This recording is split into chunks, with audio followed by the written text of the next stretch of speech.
So, hey everybody, this is your friend Myra. I have finally another interview. As you know, we do probably about one annually. Somehow I managed to get an interview with Mr. Brian Patton, of all people, from Soilent Green and, of course, I Hate God. I hope that you will enjoy this, and if you like it, let me know. Okay, so I will say first and foremost that if there's anything you don't want to answer, you don't have to. Okay. If you don't know, obviously that's okay too. And pretty much I'm here just to listen to you. So, you know, please feel free to discuss honestly whatever you want, you know. Okay. If you decide to eventually go on a tirade about whatever, that's fine with me, you I've been know. known to go on those. All right. So, simple question, how are you today?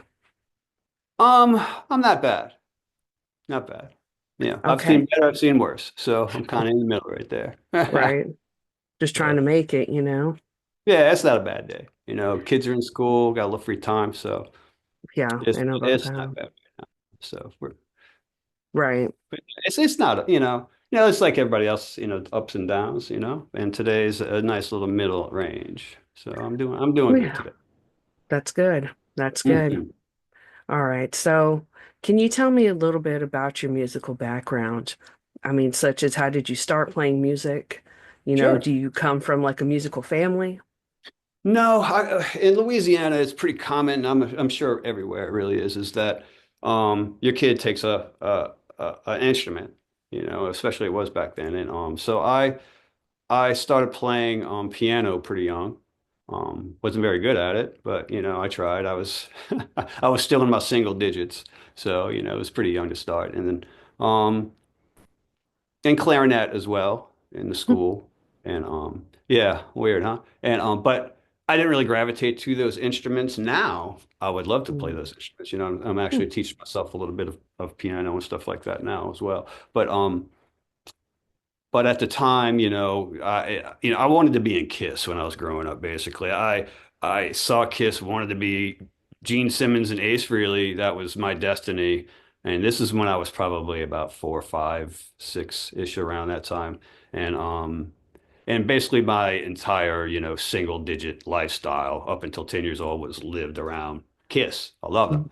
And so that's what I wanted to be. I wanted to be a guitar player. So I told my mom this is what I wanted to do. And she helped me. She got me a guitar, she got me lessons, and that's how it all started. I took lessons at Werline's Music. It was a music store in New Orleans for that was pretty predominant at the time. And it was more like nylon string classical kind of start off stuff like that. And I wanted to do something else. So I ended up going to another music store in Kenner, DNS, I think is what it was. And I started taking some stuff there. And this guy would just like, I could bring in anything. And he would write down a tablature or something for it so I could understand it and I'd take it home and practice it up, and that was kind of my introduction to actually playing guitar. But my infatuation with music was a little bit, with Kiss, and then Led Zeppelin and Jimi Hendrix were kind of like my early influences when I was 11 and 12 and stuff like that. And then it all shifted gears when I started hearing, punk rock and all that stuff. Right, right. Yeah, It's yeah. what corrupted you, isn't it? It's you know I- I'm trying to remember. It was a gradual. At first, I started listening to things like Black Sabbath and stuff, and it was always a thirst for something that was louder and more.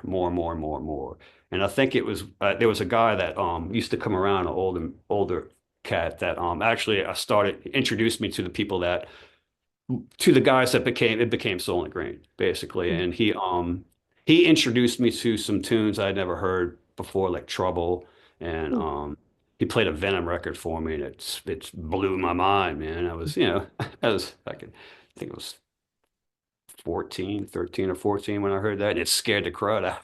Loved it. And so yeah, it was always a thirst for something more extreme, man. So that's kind of what I wanted to gravitate towards playing wise, because I'd already learned, half the Led Zeppelin book by that point and a bunch of Hendrix songs and, all that stuff. You know, and I'll always, once I started hanging out with those guys, it was all about writing my own stuff, write.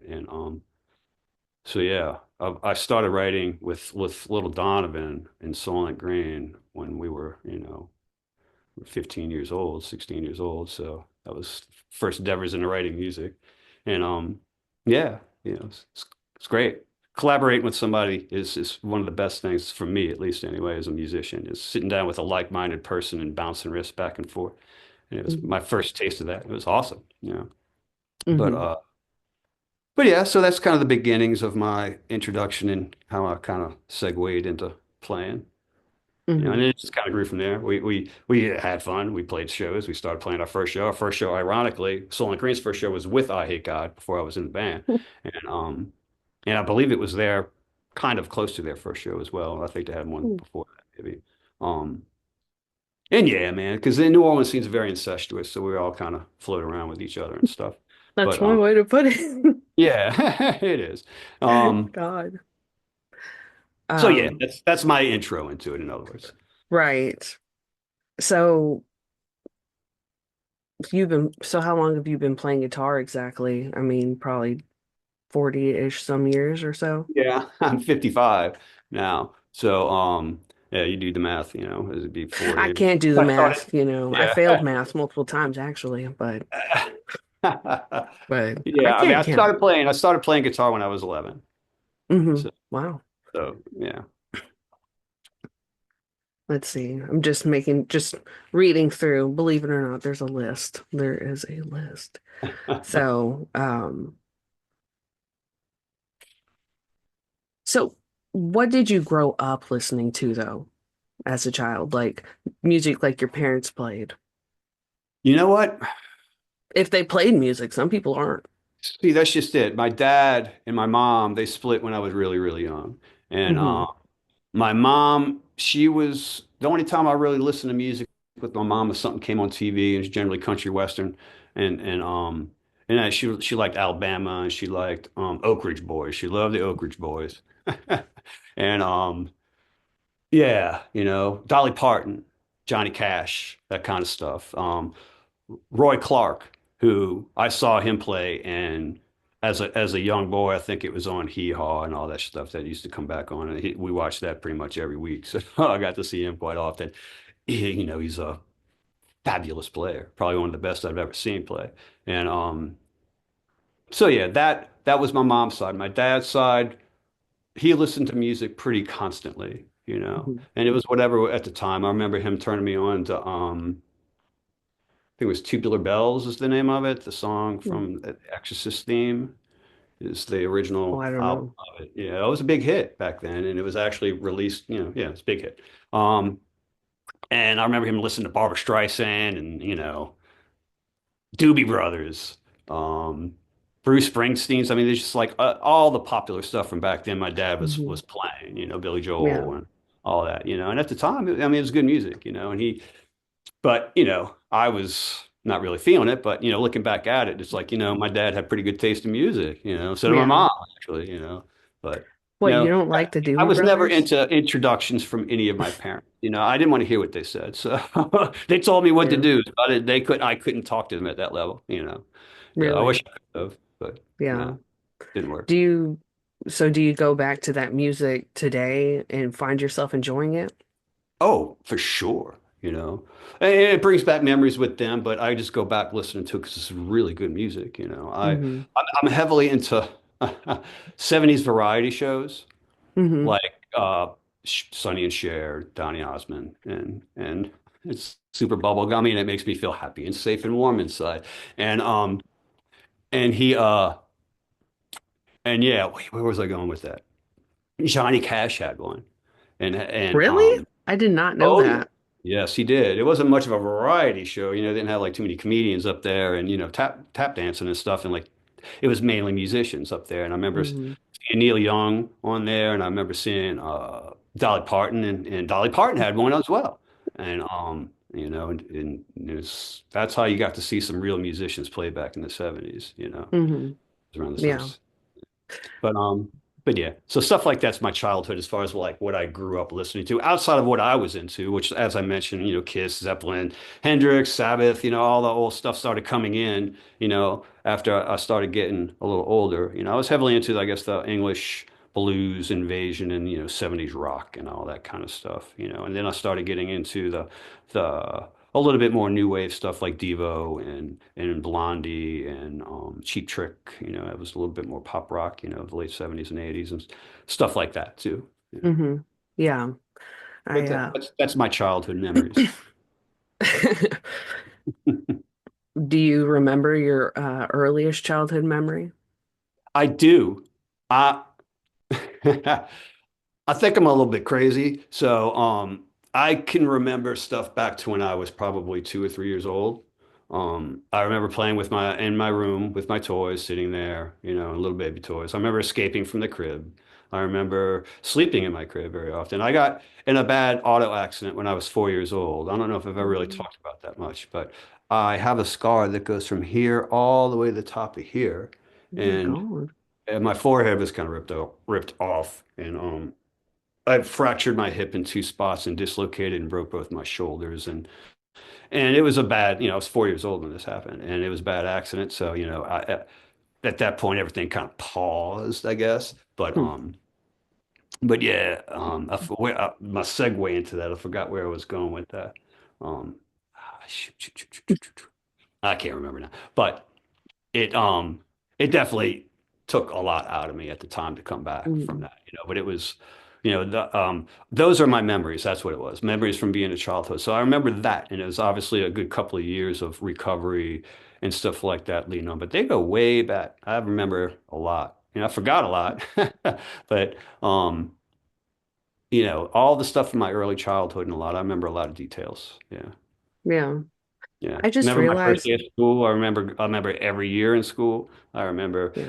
yeah, I remember it all. I Were remember you were you I wanted a cookie. I remember that when I was in pre-K. My parents pulled in, and the last thing I wanted to see was my parents because I wanted to go home. I didn't want to be in school. And I remember my teacher was trying to bribe me with multiple cookies, and I wasn't having it, man. I was running after that car. I think I was God. 4. Yeah. Um, do you gosh, I had some questions that came from that, but now I don't remember them all. That's Um, okay. my brain I'm just happy to revisit. my brain just goes straight to do you have to like get fucked up to be a member of Soylent Green? Because Jesus Christ. In what way? Well, you just said you got into an accident as a kid. And Oh, then I was going to ask about this way later, but I hmm mean, there was the two accidents Soylent Green got into, at yeah. least that I've read about, and then the like new stuff I'd archived. Right, right, right, right. Those were, yeah, some tragic Mm. stuff. Yeah, Unfortunately, it could have been worse, but one in particular, Ben got really injured in one, and yeah, it was horrible. The first one, Scott Williams was still with us, and we we rolled. We flipped in the snow. We were coming from we were in the Denver in the Colorado area, and we were doing one of the overnight drives, or we were trying to get there. I think it was, but the accident I'm pretty sure happened in Colorado. And it's one of the overnight drives. We're on a big tour, and a lot of those big tours that you have to keep up with the bus, and a lot of those buses do mm, overnight drives and stuff like that, and they park in the mornings. And so it was one of those drives. It was a long one, and we had to get there. And we ended up flipping that night. Yeah. And luckily enough, we ended up landing upside down. And I have to say, I've been in quite a few things, and that was probably one of the most violent things I've ever felt when you're flipping in a car. And we all just lay down in our seats, yeah. smart. So we didn't have any sort of seat belts or anything like that on. And so we were kind of bouncing around in there like a few jelly beans in a wash machine. And I re-injured my shoulder. Once we landed, my arm was over here. This arm was over here. So it was like Jesus. completely over there. And obviously it was an extreme pain. And I just remember sitting there waiting for the ambulance. And Yeah, it was not pretty, at all, and Scott injured his back as well, and I think Tommy got an injury as well, but it was pretty minor all those around, and mine, and in hindsight is minor in comparison, but it did mess me up for quite a while. And then we got back out there, and I think it might have been the next tour even, or it was the one right after, it was shortly after that. We we were doing the same thing, one of the overnight drives, and we ended up um it was a thing where I guess Ben was drifting off, sleeping in, and we turned a corner at the wrong time, and it was the traffic was dead stopped. So we ended up running into the back of an 18 wheeler, and the dashboard was pretty much behind Ben's head, like it had crushed the front of the van all the way up to where all I could see was his arms doing this from behind the seat.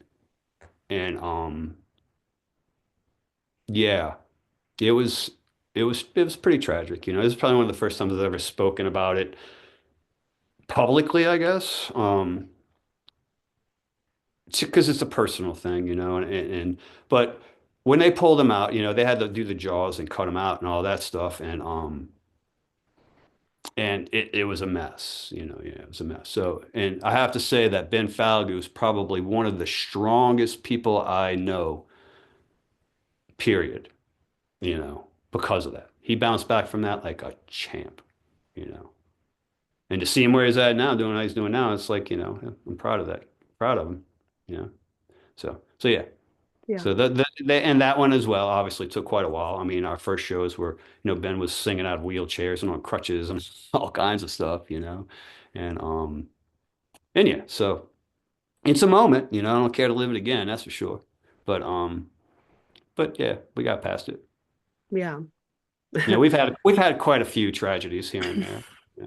Yeah. That being one, and Scott being another, and yeah, we're all we're glad to be here is all I can Yeah. say.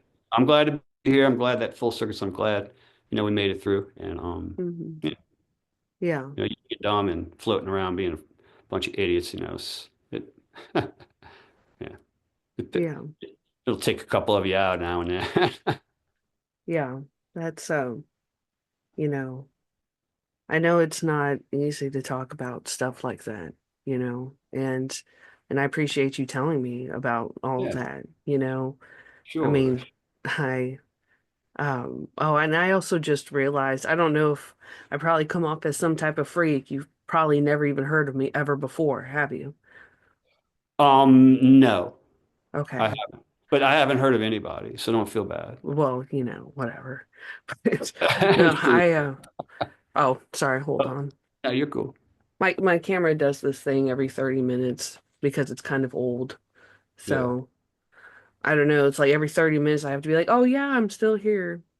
Oh, I got you. I got So you. You got to give a little anyway. shit. But you have to understand something. I abandoned like social media quite a bit ago, and I just got back on literally last year. Hmm. Um, yeah. So I like as far as like podcasts and YouTube channels and a lot of press as far as magazines. The only ones I remember are the ones that were had paper, Hmm. um, and stuff like that. So Hmm. I've been out of the loop for a pretty long time. Yeah. It No. feels like it at least anyway. Oh no, But no, it's perfectly fine. I was just gonna say that I'm just a nobody. This isn't anything big. This for me, this is just a conversation, hey, it's all and good. well, and I'm just telling you so you don't feel like you have to, hold back or speak, in certain ways. I No, mean, no, this is it. That's why yeah, I'm talking to you about those things because yeah, if it was just a press person, probably, and it was like, if it was an actual interview with a magazine or something, I might not necessarily open up quite as much. yeah. I appreciate it. Yeah, I that's cool. I mean, there's a lot of things that, for aesthetic reasons, we just don't really talk about, within ourselves, hmm. that happened in the band, that happens with our people, it's Yeah, private. It really yeah. is. So. No, I completely understand. Believe Yeah, me. yeah, yeah. But I I don't mind sharing certain things at all. Yeah. So it's my Well, pleasure.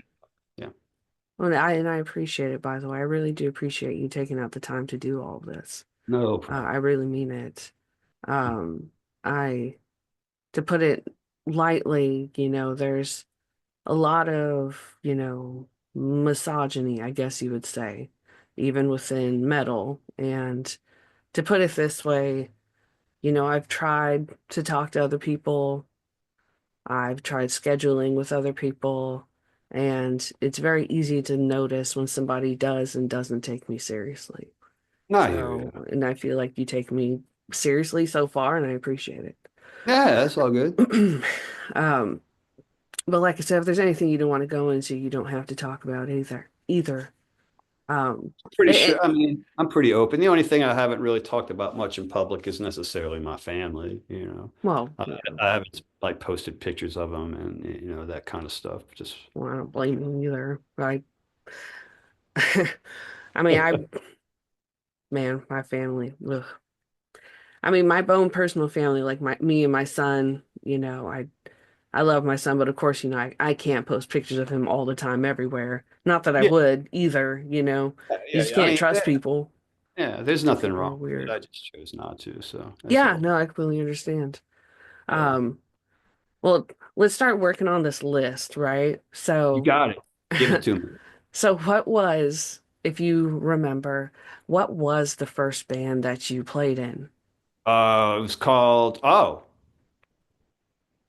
all right. Nocturnal Doom was a band. Now, granted, it wasn't much. It was me, Dave Moran, the gentleman I mentioned earlier, who turned me on to that stuff, to the music, and introduced me to Donovan, and Chris Fonseca and Doobie from Graveyard Rodeo, who ironically enough just passed away yesterday, Oh my weirdly enough. God. I don't do these interviews that often just because people don't really ask me much. And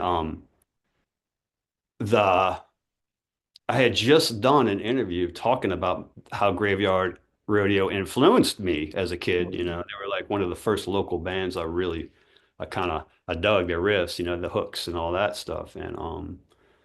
And then yeah, I got the news later that happened. So yes, very wow. weird. And the fact that I mentioned him again, because that was the first group of people that I actually got Yeah. together. We just did like Venom covers. I think we did an SOD cover and we started writing a song and stuff like that. And it just kind of fizzled away because Doobie was in Graveyard. And me and David were actually trying to hook up with Donovan and get that stuff going. And that turned in that band was called Nuclear Crucifixion, which was me and Donovan from and Marcel, which was Soilent Green's first bass player, and Darren as well. And we went and turned. No, I'm sorry. And then it was Dave Moran, Donovan Punch, and Glenn Rambo, who was Soilent Green's first singer, and and it was basically us being Soylent Green. And so we decided to change the kind of style we were doing. It was a little bit more straightforward thrash, and me and Donovan were getting into a little bit more wacky music and stuff like that. I think I heard the other day that our music's basically like ADHD fueled, I guess. I Hmm. could kind of see that in a way because our philosophy was kind of like play a riff till we're done playing it, and then we don't play it again, and we move on to something else. And we kind of transferred that. Me and Donovan wanted to transfer that into live as well. We kind of wanted to write our record or whatever group of music and then play it for a while and then be like, okay, been there, done that. Let's move on to another one and just kind of, to keep it organic and just keep it flowing. And yeah, I guess it didn't really work out that way because in this day and age, you kind of have to play songs people want you to play. But Hmm. but yeah, I don't remember what we started with once again, but it's kind of streams of consciousness. But Hmm. but yeah, those times were fun, Yeah. you know. And I Well, reminisce about it all the mm, time. yeah, Yeah. And I just actually talked to Donovan for the first time in a long time. And really. me and oh yeah, yeah, yeah. He lives like 4 hours from me now. And I moved back up here to Greensboro. And Yeah, he's not far from me, so it's pretty silly. Me and him are like a glove, man. We really are. So Mm. I'm looking forward to getting up his way. I'm making plans to head up to him and write some music with him, and Oh, wow. that's gonna be fun.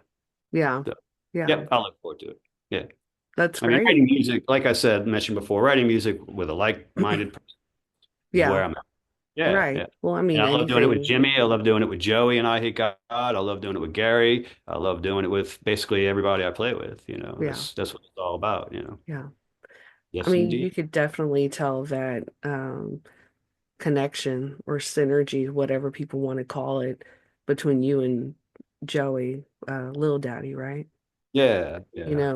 I never got to meet him, but listening to your music, you could tell how you guys bounced off of each other. Sure. Yeah, me and Jimmy as well. We were like, Hmm. it was funny. Like we could say loads without saying a word. Hmm. That's the truth. We Yeah. did. And the vibe that we had on stage was magic. It really was. And if you would have met Joey, he would have made you laugh. That's what he does, and he would have guaranteed. You meet him, he makes you laugh. Um, and yeah, he's one of the few drummers that I met that he thought like a guitar player, Hmm. if that makes sense. When I don't you play drums, but I could probably see what you mean. Yeah, drummers generally think a little bit differently than guitar players, Hmm. as far as how they approach music. And Hmm. he's one of the ones that understood where we were coming from as a guitar player, and he Hmm. he bonded with us. He was the most unorthodox drummer I think that I've played with, but yet the most heartfelt and passionate drummer I've ever played with. Like he could pull some stuff out that I could play a part and he would play a beat to it that was just from left Hmm. field, and turn it Right. into something that you didn't think. But Right. but yeah. Well, yeah. Playing on stage, those magical moments, man, were just that magic. There's Hmm. very few things in life that kind of just feel right, Hmm. when you're doing them. And when you have a song that makes you feel good when you play it and you're playing in front of people with people that you like, man, there's Hmm. nothing better. Right. It's gold. It's a connection. Sure. Yep, sure is. Um, so kind of going back to that nuclear fix crucifixion era, Yep. um, and I just want to say, I guess as like reference, I last year, so last year I don't know, I was online, I went onto the metal archives and I was just looking into the history of, everybody that had ever been in Soilent Green Sure. ever. And Okay. I didn't realize that Glenn Rambo had died. And I was like, what? He's dead? And Yeah. I just started asking more about him and stuff like that. And it was really hard, actually. I don't know, people didn't start telling me about him until I already made my video about him. Hmm. And that's what I had done in the past last year, made just a few videos about Soylent Green.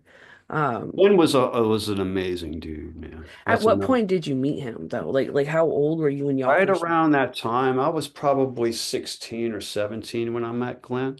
And when we Mm-hmm. first got together with Donovan, we were singing. They had a different cat named Kevin. I'm trying to remember Really? his last name, and he lived in the neighborhood around Donovan. And and it wasn't really working out. But Donovan was always like, dude, Glenn, Glenn, Glenn. And I didn't really understand until I met him. And he was a character, man. He looks like everybody called him Charles Manson. They called him Charlie because he looked like Charles Manson. I have to say, Wow. um, with like longer hair and he showed up in his leather jacket. I think it was trying to remember, Flagrance or something, and it belonged to one of the members, Hmm. one of the old punk bands or whatever, one of the old bands from New Orleans. And anyway, he was just a dude that was always just happy and just boom. And him and Donovan clicked like musically. Every man, we would spend hours and hours talking about music and just sitting there listening to new bands and you know yeah, it was a different time. You get a new Hmm. record, you're all like, dude, I got the new Accused record or whatever it is, Hmm. um, Public Enemy even. I mean, Hmm. we were like, whenever something new and killer came out, we would all sit there and just like listen to it and dissect it, Right. and it's kind of hard to do that nowadays, I guess. But yeah, he was magic, man. If there was there's a lot of stuff I wish I could say to him right now. Yeah. I'll just say that. Yeah. And I wish I could, but it is what Yeah. it is. But he was a well-liked guy. I Hmm. mean, because he was awesome, you know. Hmm. Like He one of seemed those really fun. he was a blast. I remember I have this memory with him, man. And his favorite brand at the time was Godflesh. Loved Godflesh. And I mean, to the point where we would sit there and listen to Napalm Death and Godflesh, and we would try to pick out subliminal stuff that we thought we heard, like waves and stuff. We're like, dude, there. Uh-huh. And they played together in Metairie, Louisiana. I think it was Guitar Alley. It was a club in Fat City, of all places. Napalm Death and Godflesh played with Nocturnus. And I remember going to that show, and we were like, oh, like, dude, we're gonna hook him up. We're gonna, bring him some smoke, and it's gonna be all this and that. And guess what? We did, and it was. We met Justin, and they brought us all on, and we smoked him out, and just talked shop about him, and God. they gave him a little bit for the road, and they were so thankful. And like, um Ben gave uh Ben gave Glenn a shirt that he had made, Oh, because he used to do all the artwork. It wasn't Justin, it was Ben. He used to take the pictures off of the television, really? like the whole street cleaner demo. The street cleaner cover is them taking a picture of that off of a television with the haze with bad reception. That's how it's got Oh, that. wow. Same with their first record. It's pictures of video screens. And yeah, so did all the artwork for him. So gave him this really neat purple Godflesh shirt with purple print on it, and had, militia people on it. It was cool. And I remember Glenn was, man, he melted. He was just like Jesus gave him, eternal whatever the fuck, and yeah, it was a great moment, man. I remember with him, we got to meet our idols, at the time, and they were super cool. I mean, still to this day, whenever I talk to Justin, which isn't really that often, but we run across each other, we talk, chit chat. He's the nicest guy, he Mhm. really is. Um, but yeah, so that was a cool moment with Glenn. Yeah. Yeah. Yeah. There's quite a few more, but that was one in particular that sticks in my head. Right. I mean, he seemed freaking hilarious from what I read. And just It was, real down to earth. Um, yeah, he cared about people, and yeah, he was a goofball. yeah. And it's funny, man, that's so crazy. It's so funny that you mentioned he looked like Charles Manson. He Um, looked pretty, yeah, he did. I mean, I don't know if you've ever seen pictures of him or not, but yes, yes, he's got very that, he's got that, dark kind of look. yeah, he's got the eyebrows though. I can't do Right, it. right. Mine do Yeah, its but own thing. It's usually this one going up, but he had the eyebrows. yeah, yeah. That's just nuts to me because a couple of years ago I started reading, books about Manson and the family, Hmm. and I even ended up recording. I don't know why. I just decided one time I was like, you know what? Let me take Susan Atkins's book and just record myself reading it. And people loved it. Um, I just did it because, that stuff's kind of rare. You don't see An Susan audio version. Atkins's book, and yeah, and some of that there's no audio to it at all. And Yeah. so, excuse me, Hmm. it was just funny, that you brought that up. And in fact, actually, back in November, I went to see Eyehategod, and I Hmm. was talking to Mike, and I actually gave him one of my Manson books. I Oh, gave cool. him this book by Paul Watkins called My Life with Charles Manson. Right on. Um, he was like, "Are you sure?" And I was like, "Yeah, why not?" You know, I mean, I know that he's into that, but and into, I guess, segue into that kind of stuff because I was curious, what. So I've noticed, obviously there's a little bit. of some interest with Manson in the family, with some of the bands that you've been in. Yeah, I mean, back when it was, back in the 90s and maybe 80s and all that, when it was still like in the news somewhat, Mhm, and yeah, I mean, I think we've kind of passed, but still the interest is there, but but yeah, there's some interest, man. It was interesting, and at the time, Manson stood for anarchy, mhm. thought, and that's what I thought, at least anyway, it's Yeah. just, Manson was, yeah, anyway, I don't want to talk too much about Manson, but Why there was. not? Why not? Just because, it's one of those Fair. things. I don't mind talking about it, but it's just I didn't really get into it that much, Yeah. I thought it was cool. I don't know a whole lot about it. Mhm, I remember it being in the news a lot when I was in the kids sometimes here and there, and I remember listening to him and loving his interviews, mhm, at the time, because he just loved messing with people, and hearing the mhm, interviews and hearing, his spoken word stuff, and the record, that was mhm, very, very few of his audio recordings were available way back, just some of the mhm, stuff that they had released here and there. Um, mhm, but uh, but yeah, to me, it was kind of more of a novelty. I didn't really mhm, obsess over it or dig in too deep. Same with like some of the others. I went through a phase where I kind of was getting into the whole lunatic killer thing, and mhm. my wife really loves like real life crime and stuff Oh like yeah. that. Yeah, oh yeah, she loves it. She loves the Oh podcast and and stuff like yeah. that. And I get it. She had me listen to a couple of them. They are fun to listen to. But yeah, it's just one of those things that it got to be more of a novelty, I think, than anything Mhm, else after a while. And it was just his picture and his stuff was being used as more just like as a way to get some street cred or cool vibes, like yeah. hey, Vincent, kind of a Yeah. thing.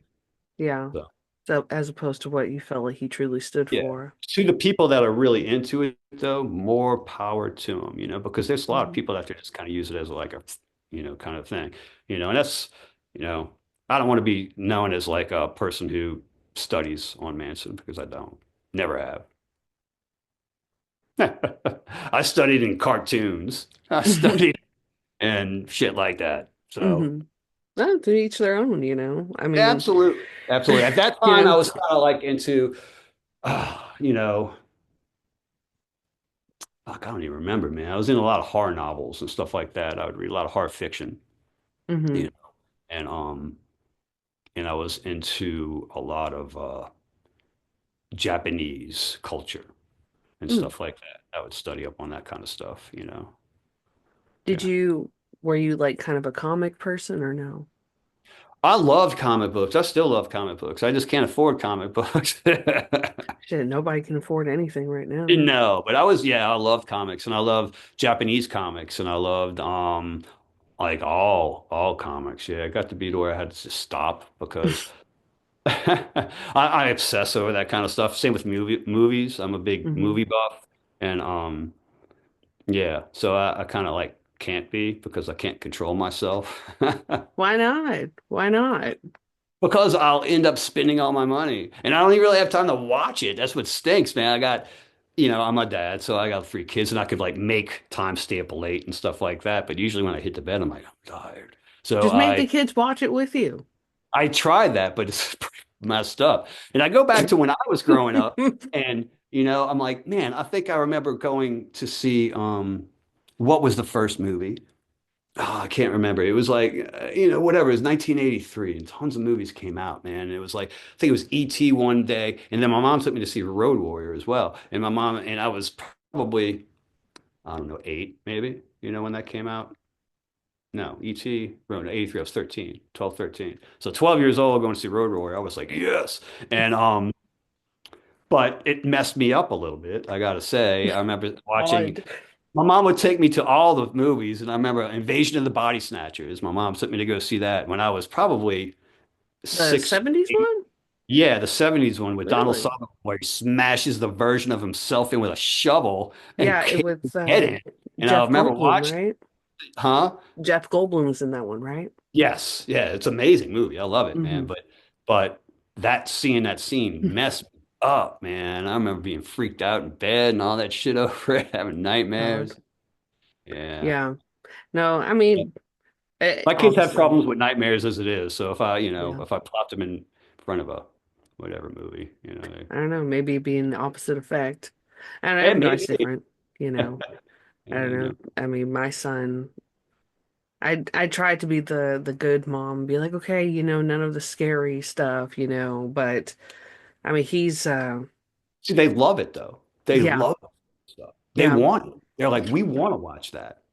Yes, and We it's want to like get up in the head. They pretty want much. And I'm like, why? And I don't know if you know anything about video games, but a I little mean, bit. I used to love them, but yeah, my I'm playing son, them a little bit with my kids now, so it's fun. yeah, my Yeah. son, he loves, believe it or not, I don't know if you've heard of these games, but he loves Doom and Doom 2 and Oh yeah, those are classic. Half-Life. Yeah, those are And awesome.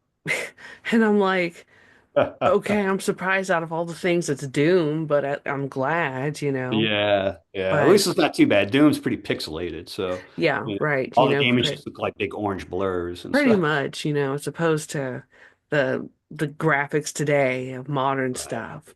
Yeah, But Resident Evil, I remember, was the big one that I played when I was a kid. The zombie video game. I love that one. that is actually one of my first memories, to tell you the truth. Yeah, I scary. remember being 3, maybe almost 4, and it was Hmm. like my older brother's birthday. He was turning 5, um, like 5 or 6, right?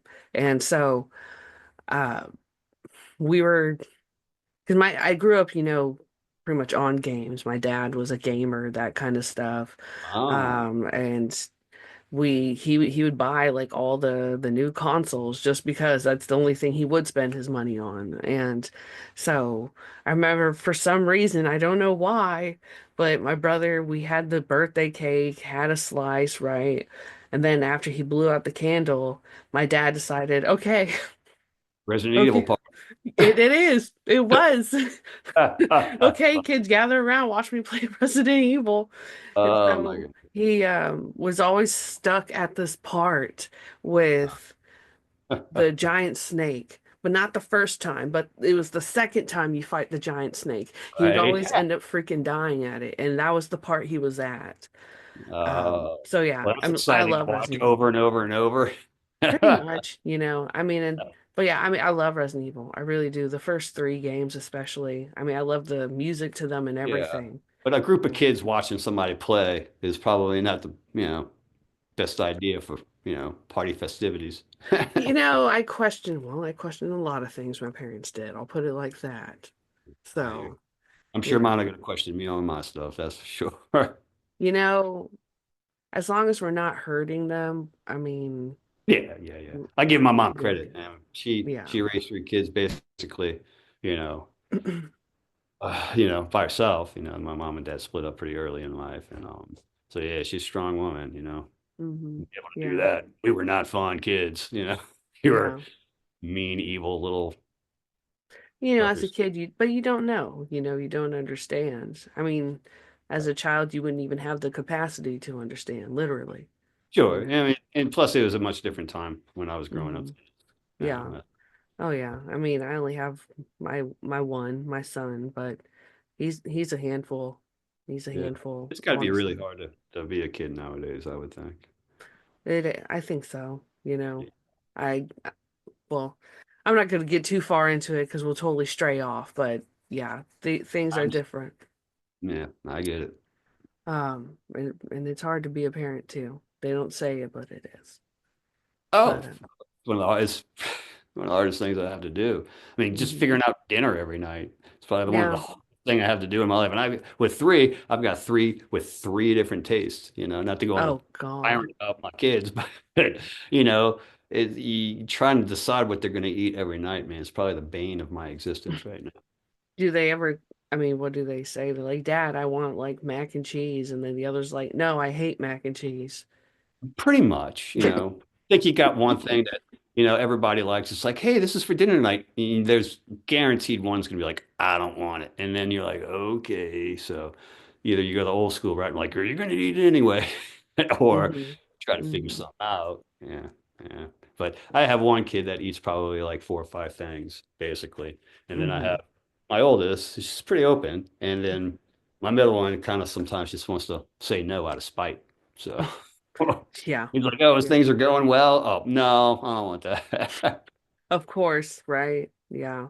My son, he's 7. He's I have a 7-year-old too, my middle son. really, Yeah. my son was born September 10th, Oh, that's the day 2017. before my birthday. Really? Yeah. That's Funny. what? That's nuts. That's Yeah, my nuts. birthday is September 11th. Wow. Yeah, Hmm. my man, I'll never forget, of course, having my son. I had to Me and his father, we evacuated because there was a hurricane at the time, of course. And Yeah. so we evacuated, and then 2 weeks later, I had to be induced because I wasn't dilated at all. Yeah. And Yeah. um, so that hurt a lot. And the entire time, and I had an epidural, Hmm. and they did it wrong. Oh, The no. anesthesiologist put the needle in. He tried, and he's like, I can't get it in completely. Can you bend over more? And I'm like, no, I'm 9 months pregnant, Yeah, literally, I got a monster thing in my pretty belly. much. And so he pulls out the needle and then goes into another part of my spine and then does it. But he still like fucked it up. So there I was induced, like, I guess I have no other way to put it but say unnaturally dilating, being forced to dilate. And I could Yeah. still feel half of the pain on my left side of my body. And Hmm. they're like, women have been doing this for thousands of years. Just get Oh, with it. they're And I'm trying to, like, I could yeah. feel this. I could feel this. There's And a they were, reason why epidurals exist because natural childbirth sucks. yeah, and it kills women. And so after I finally gave birth to him, granted, the doctor kind of had to pull him out because he had a big head and he got stuck. And Hmm. so I was like, I have to piss. And they were surprised I was able to stand up. And I was like, yeah, I could stand up. The epidural didn't fucking work. So Hmm.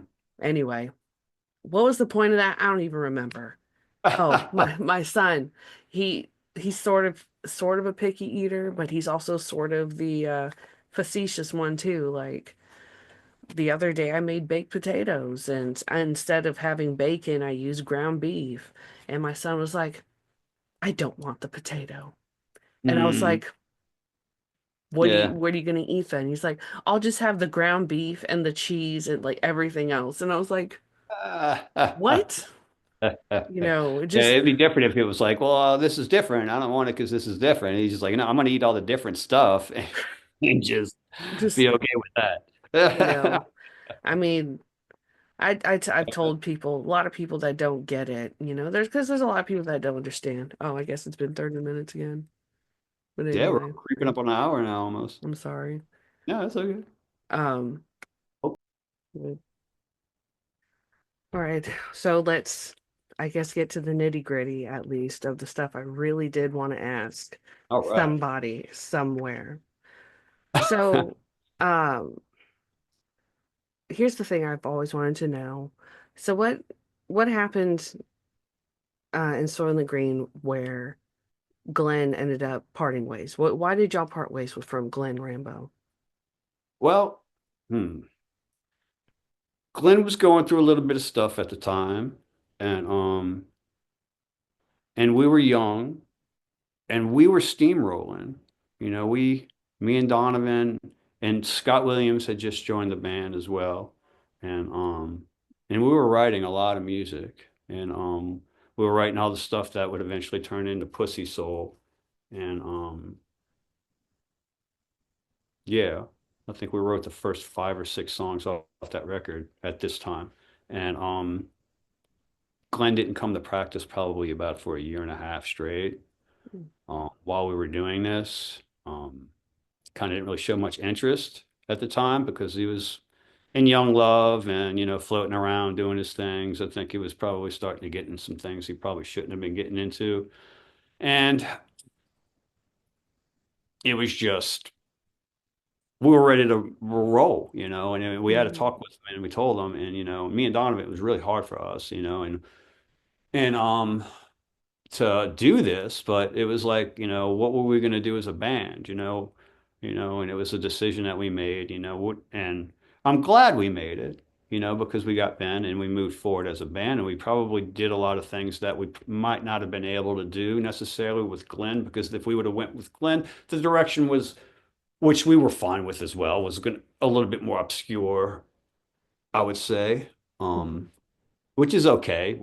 I'd say we were a pretty obscure band, but um,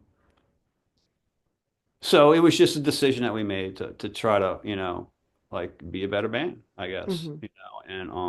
and have a singer that would want to write some lyrics and some Hmm. stuff to our songs and play, actually. Hmm. So, Right. and yeah, so that's where it was. Yeah. It was hard, and it's even harder now, when you go Yeah. back and you think about things. But it was, we were a young band and we were trying to get a record out, Hmm. actually, and get signed and, do what, at the time, what people did when you were young bands and you wanted to be a musician. Right. Right. So Yeah.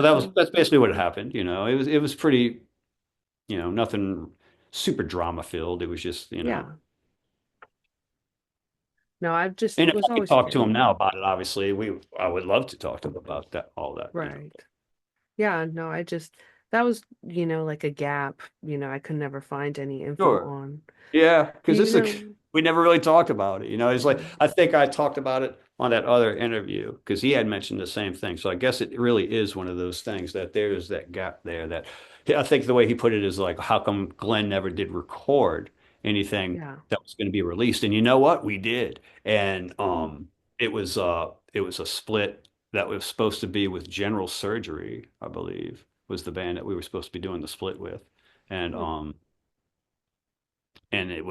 it was awesome. Still probably one of my favorite things that we recorded, was the Pap Smear demo, and it's just two songs, and it's really good. Donovan had to remind me. Donovan was like, "Dude, that's the best that y'all did." He thought, anyway, and yeah, it was fun to do that, and it was very obscure. It was basically no lyrics to it much, and we kind of just made a bunch of yells and screams, but it was killer, and a lot of the riffs were really good, and Hmm. Relapse rejected it. They were like, we don't want to put it out. Yeah, yeah, That's weird. yeah. Yeah. It is what it is. I mean, I kind of get it. We were kind of flying off the deep end, and I guess they were wanting to play it safe, because General Surgery sounded like Carcass. A lot of their bands at the time were kind of, not really. I would say, you know, But they why were would that be it's just rejected? um.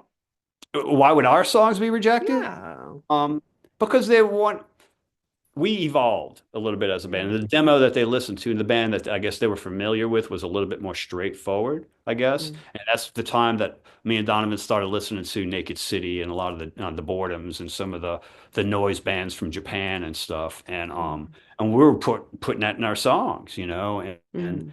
and and yeah, putting that kind of stuff in there. And I guess that was a hard pill for them to swallow because they wanted the more straightforward stuff. Right. I You know, suppose that's just yeah, ironic to me considering how, very death metal, I mean, the first Soilent album is, yeah, even still, yeah, you're right. Well, considering. that's a little bit more of Ben's influence on that as well. Right. This is Mm. this was a project. This was a couple of songs that were recorded with Glenn. And we were, Right. um, yeah, we were trying something a little fun and different, and it's still killer. They came back and wanted to release it, but at the time as a band, we were like, no, we don't want to do that. We want to Mm. release something else new. Yeah. And so Do yeah, you they still have it. I don't know if they've, uh, you know. hmm, They still have it. They still have those two songs somewhere. do you remember making a song called um Apparitional Intruder? Yeah, I do. I That really I was really like that song. that's Clint sings on that one. That's Hmm.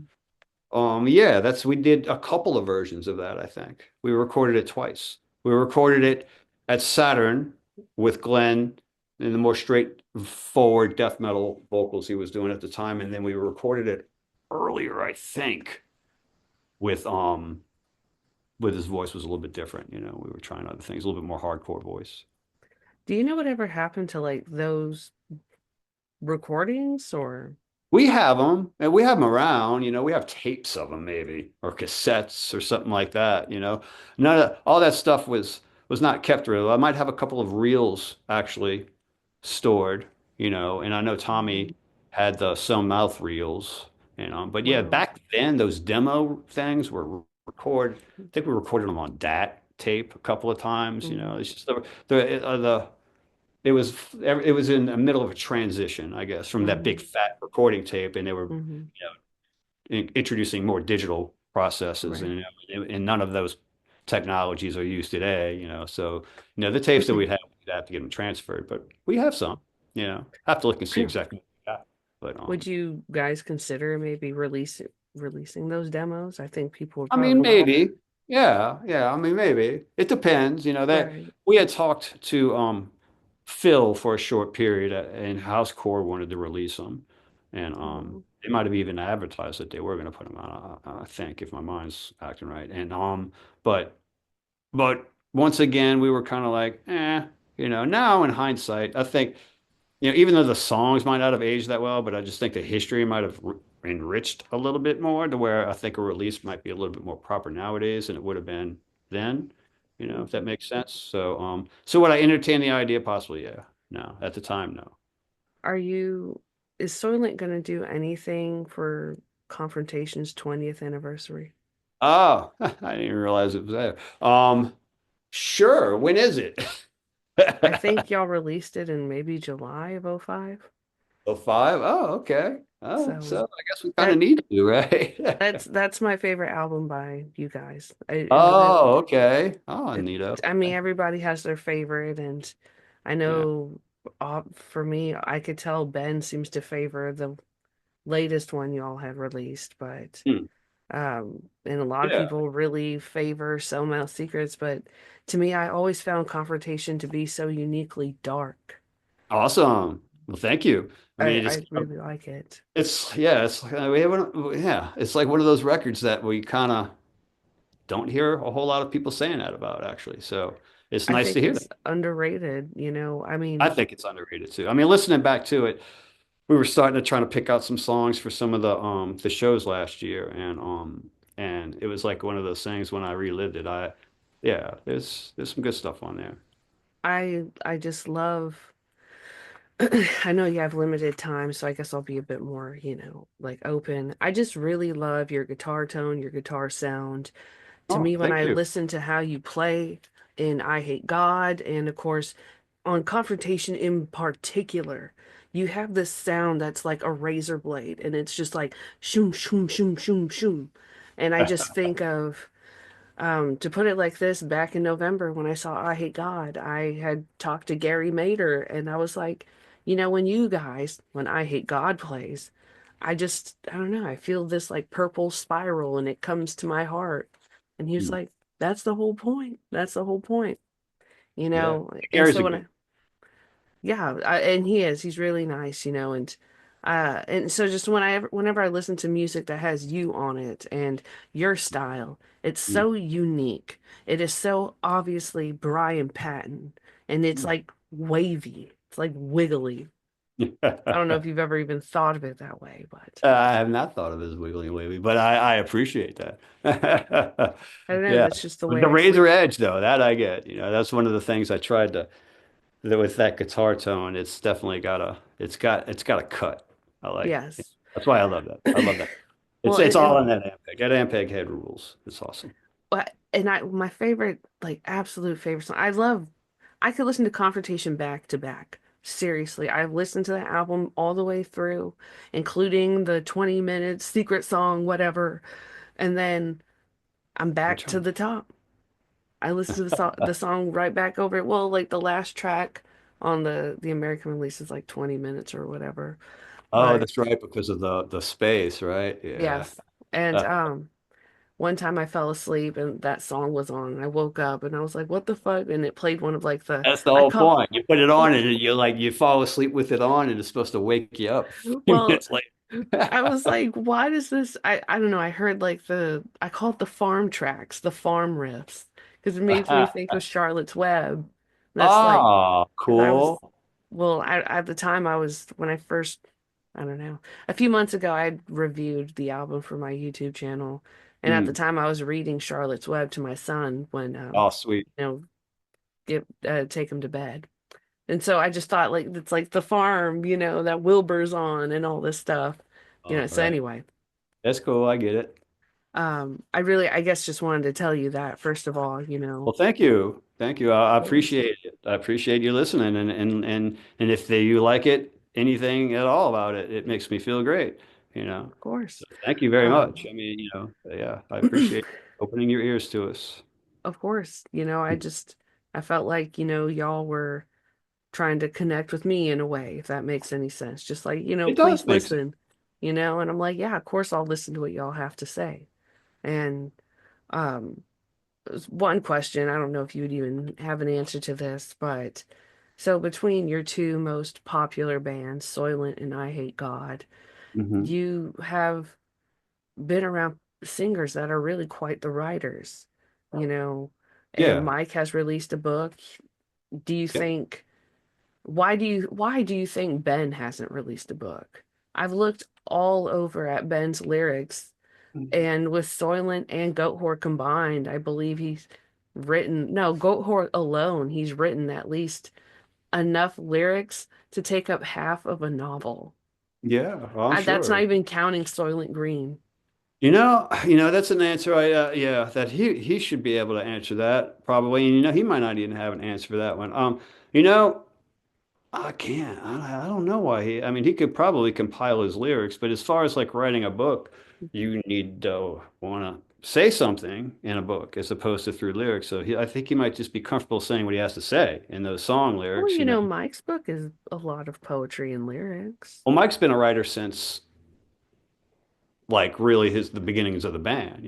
Like when before I was in the band, I remember seeing him at a tattoo convention and we were exchanging things. And yeah, I remember he gave me a little Xerox pamphlet book that he had made of his poetry and stuff. And it Oh was wow. fucking awesome. Hmm. And so he's been doing that for a very long time. And he's got tons more written. Hmm.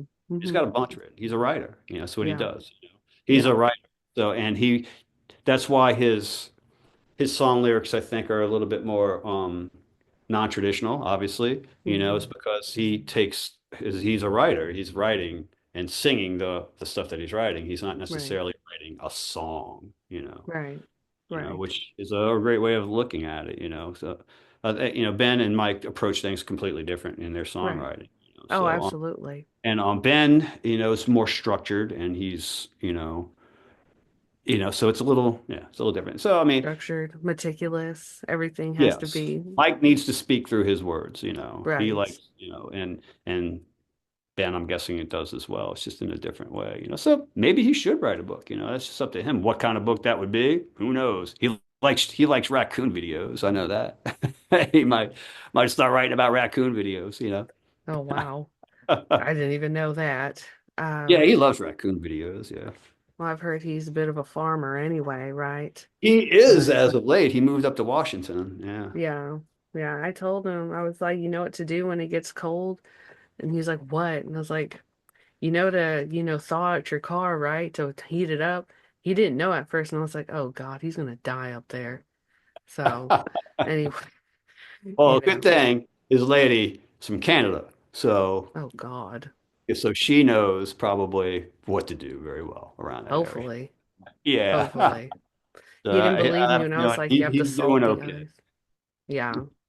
Yeah. No, I told him, I was like, to salt the ice, right? And he didn't believe me. And I was like, dude, you're gonna fucking die up there. Hey, we had a, Oh God. we just got a big snow Oh thing yeah. up here this few days ago, and Yeah. yeah. Yeah. Well, I can just put that list up. We're not even using that. Yeah, it's just been cold down here for us. I don't know. I mean, for me, today's the first sunny day pretty much all week. It's been raining down here. Yeah. So cold, wet, ugh, you know. Mm. Yep. We were just down there visiting Louisiana. It's pretty much, it was actually nice weather though. But the typical winter is, yeah, cloudy, raining, Hmm.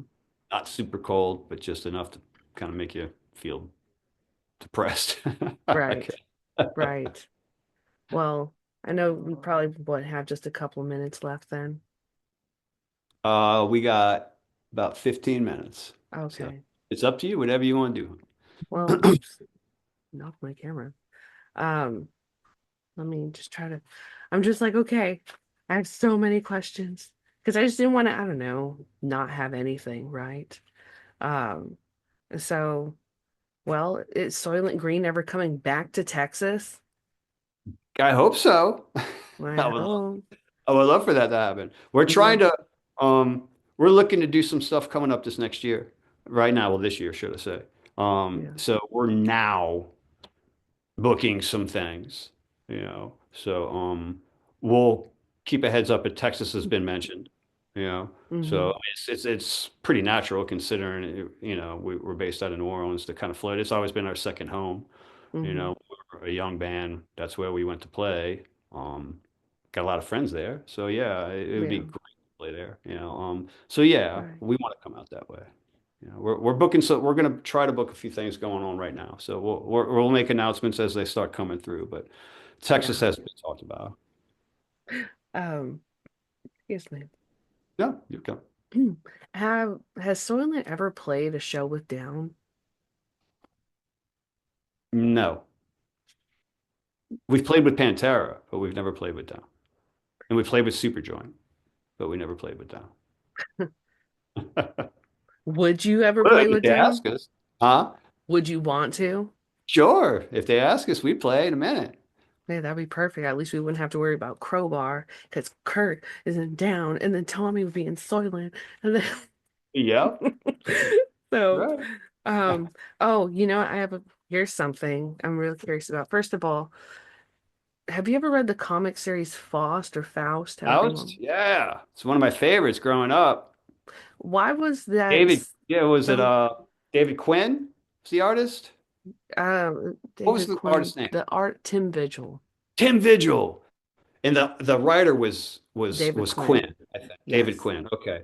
Yes. I love Tim Vigil. I loved his stuff. I like the 666 Wrath stuff after Faust, and he did another Faust continuation as Mm, well. And his brother did some stuff as well, Joe I Vigil. don't know that. And that EO series he did. It's only two issues, but Hmm. it's so good. Have you ever seen that EO? No, I haven't. You should see that. It's about hypersexuality violence. Hmm. And it's nuts. I mean, you've read Faust, so you kind Mhm. of know what he does. It's the same. It's great, and it kind of just stops because at the time I remember Tim Vigil was a computer programmer or something, and Mm. he kind of just did the artwork on the side, and he never and he so that's why it took them like years to release the last few Mhm. issues. You know, was because I guess his other job or something like that, supposedly. But yeah. So anyway, Mhm. yes, love it. It's Yeah. awesome. Well, why did it get so popular in y'all's scene? I mean, you like it, Ben likes it. Ben's the one that told me about it. Oh, And okay. yeah, well, I had asked him a couple of years ago. I was like, "What's your first tattoo?" And he told me it was the one on his back. And I was like, and, he told me it was from Faust and blah blah blah. And so Hmm. I went home afterwards and I read the whole series. And I ended up getting a tattoo of it myself, actually. Yeah. And then At I the even time, noticed, at the well, I was time, just, it was probably one of the most fucked up extreme yeah. comics at the time, and and the art for black and white artwork was just so detailed and amazing. And at the time, that's what we loved. We loved the artwork in the comics and the fact that it was just like Mhm. so extreme and gory, and they didn't hide anything. You know, it was for adults. It was great. Mhm. They didn't have a whole lot of that going around at the time. Right. Yeah. So Faust really resonated with us and with a lot of other cats at the time in the Yeah. scene. And it's funny you say that because I was just thinking I remember seeing this picture of actually Dax Riggs totally by accident. I was, of Mhm. course, acid bath getting all popular again. And I Yeah. was like, oh shit, this is a picture of Dax wearing a Faust shirt. I was like, wow, like just everybody in the scene loves that series.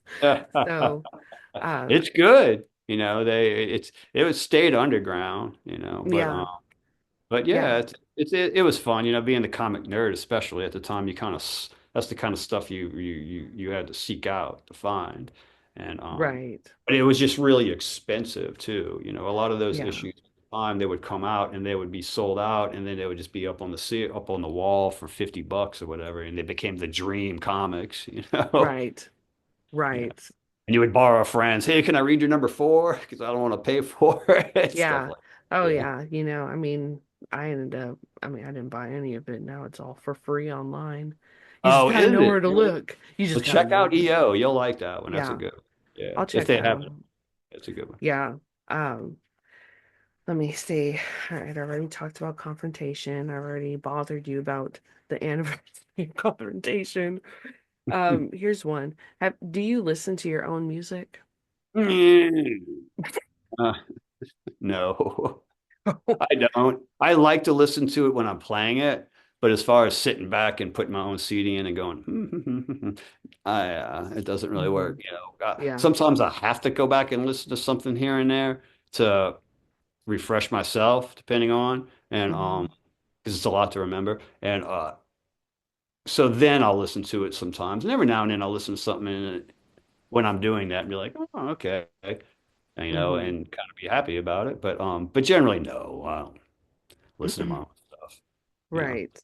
try not to wear my own Um, t-shirts and listen to my stuff.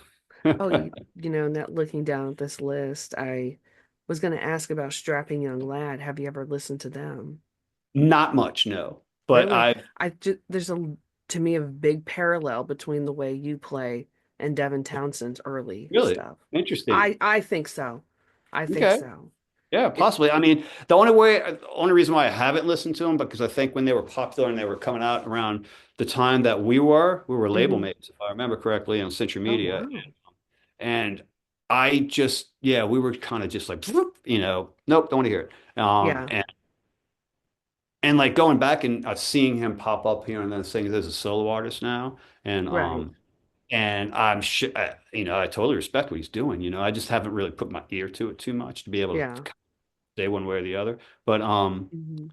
But yeah, I mean, I'll have to check it out now that you see it. I'm kind of curious to see what you're seeing in that. So, I think to me it's obvious. To me it's obvious. If you listen to the first, I would say just listen to the first one. It should be the heavy as a very heavy thing. hmm. To me, if you just listen to that, I feel like you'd be like, "Oh yeah, I get it." Okay, Um, cool. I don't know if you would know an answer to this one, but I've asked other people. I've looked Hmm. this up. Why aren't the lyrics to Golfers Just Love Punishment posted anywhere? Are they hidden on purpose? This is the question really. Is it on Yeah, purpose? they're hidden on purpose. Okay. Yeah. That's Yeah. fine. That's all I I mean, wanted you to can know. you can tell by the title what you're gonna get. So, Yeah. No, I would if just, I had asked and I had asked Ben in the past and he was like, have you looked? And I'm like, yes, I have looked. They're not anywhere, you know. Oh, oh, maybe So you said that. Maybe they are. Want to I keep don't looking? know. I don't know. But honestly, I don't really even know the lyrics to that song. Because he never put them out. But I came up with the title. I was looking at a Sports Illustrated, and I saw that title in a Sports Illustrated about golfers, and I said that's a song title. So I kind of would do that, and Ben every now and then would write a song around my stupid ideas of our song title. Right. What was My the point is like, y'all want me to be mean and evil. Well, I'm going to be kind of goofy and stupid. fair You know, enough. it was my idea at the time, Yeah. Right. And I Right. still feel that way, honestly. Yeah. Some people take themselves a little too seriously. Oh, well, I agree. I Yeah. mean, I try not to be too serious, but then it's hard. Like you try to have fun and then things don't go your way. Like, you do an interview and then the battery fucking dies. And then the I camera thought that decides it's not gonna, fucking you work anymore. recovered You're just fine. like, Okay. Okay, It's that's just life, you know. Um, well, I guess truly as a guitarist, especially somebody that's because I'm a lot more, how do I put this, familiar with in a way, I guess Sammy Duet, right? That dynamic between Sammy and Ben. But mm, I'm not so much familiar with that dynamic of you and Ben. okay. So, what was your first thought when you saw his lyrics? I loved him. The first time I heard Ben was with Paralysis, you Right. know, and I thought he was Well, I an guess my question is, I'm sorry to interrupt. Well, no, you're some of the Soilent songs, especially on a symphony, I mean, they're hmm very short. I mean, I'm yeah, a typo negative fan, so like a normal song is like 8 minutes. So, yeah. so 2, 3 minute songs. And I just think, how the fuck does Ben fit that in there? I mean, did you ever think that or no? No, I mean, I probably thought more like, wow, he's extremely articulate. It's probably Yes, what I thought of, yes, If somebody who's screaming really loudly, I can actually understand what he's saying. yes. Um, Was he the type of guy to just like read through a dictionary? I mean, when I was no, reading, but he was definitely words, he was definitely he would study in the words, yeah. really, I don't know if he necessarily like scroll through a dictionary, but yeah, maybe. I mean, when you're writing, he would think of, I believe. Now, granted, I've never sat watching him write, so but he's a well-read individual, yeah, um and extremely well spoken at that. And so, it comes through in the lyrics, his yeah, lyrics, for that well right. spoken and very well, his vocabulary is vast. Absolutely. I mean, I had to look up the meaning. Honest to God, I was reading slap fuck and I was like, what the fuck is dupluciate? Wow, are you serious? I couldn't believe it. I couldn't believe it. I was like, this dude, wow, that He read a lot of Marquis de Sade at the time. typical, typical Ben, Yeah. typical. Yeah, he's a great guy. He has Yeah, it's inspired my me a boy, it's lot. my brother. Love him to death. Yeah, yeah.